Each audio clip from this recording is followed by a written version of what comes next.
Hello ladies and gentlemen, and welcome back to this week's episode of Do You Cook English? This week we will be preparing the classic English chocolate dessert, which is called chocolate profiteroles. You've heard of these, haven't you?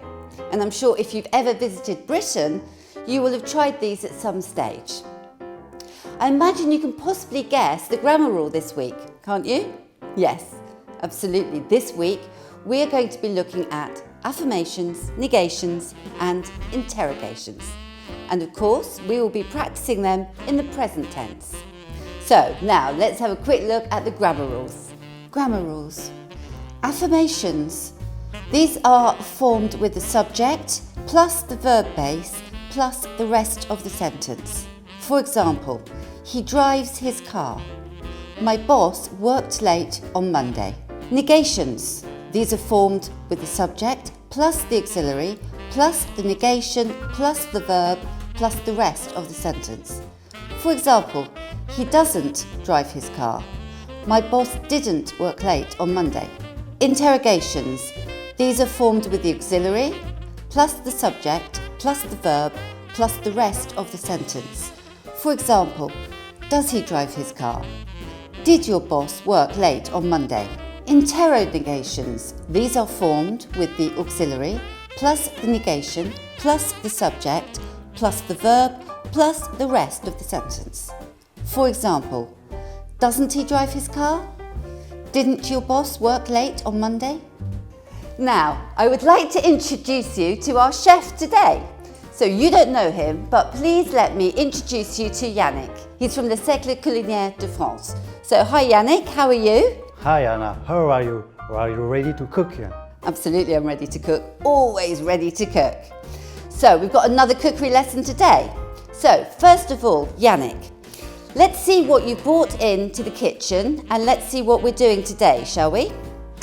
We've never made profiteroles before, so first we must heat the oven to 180 degrees centigrade or gas mark 6. Done that? Great. Next we pour the water, salt, sugar and butter into a saucepan. Don't forget to add the salt. Perfect. Now bring the mixture to the boil, but be careful not to burn it. We take it off the heat now and add the flour. Don't forget to mix this thoroughly. We now pop the pan back on the heat and stir for 1 minute. But don't let the mixture stick to the sides of the pan. Next we pour the mixture into a bowl. Don't forget to add the eggs one at a time. Now we pour the mixture into a piping bag and pipe into small bowls. You can also use a small spoon if you prefer. Then we pour the milk and the egg yolk into a ramekin and mix. It isn't difficult, is it? Now we pour the mixture onto the small pastry balls and then place in the oven for 20 minutes. I expect you want to know what comes next, don't you? Yannick, let's now prepare the chocolate sauce. First, we heat the single cream in a saucepan.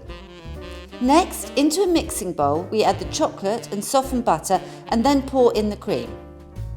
A little tip, you can now add a pinch of pepper. So don't forget to keep stirring. Then we mix it all together and place to one side. Now to serve the profiteroles. We cut the profiteroles in half and then we add a scoop of ice cream. Finally, plate up. Pour on the chocolate sauce and decorate with almond flakes. And that's it. Looking good, isn't it? So the profiteroles are looking good, Yannick. What else? Absolutely. So, apparently this recipe insists that profiteroles are to be eaten immediately. So that's good, isn't it? So best get stuck in, haven't we? Now normally we've not been very lucky with the wine, but look, happily, seeing as it's New Year coming up, we thought we'd have a glass of champagne.